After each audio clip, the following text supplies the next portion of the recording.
கண்டிப்பாக வந்து நவதானியெல்லாம் நம்ம எடுத்துக்கணும். இப்போ நம்ம சாப்பிட்றதெல்லாம் சத்து கிடையாது. அதனால் கண்டிப்பாக நான்வெஜ் எடுக்கும் போதாச்சும் களி கிண்டி கஞ்சா ஏதோ ஒன்று நீங்கள் சாப்பிட்டுக்கோங்க.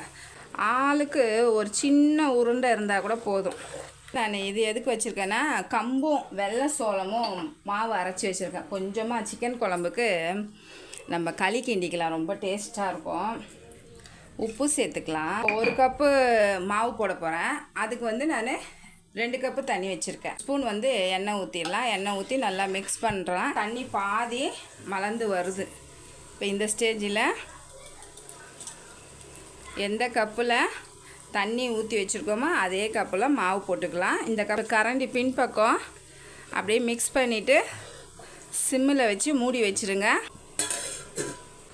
பபுள்ஸ் இல்லாமல் மிக்ஸ் பண்ணிவிட்டு தண்ணி தொட்டு வழித்து ஒரு 5 நிமிஷம் வச்சுக்கோங்க. அவ்வளோதான் நம்மளுக்கு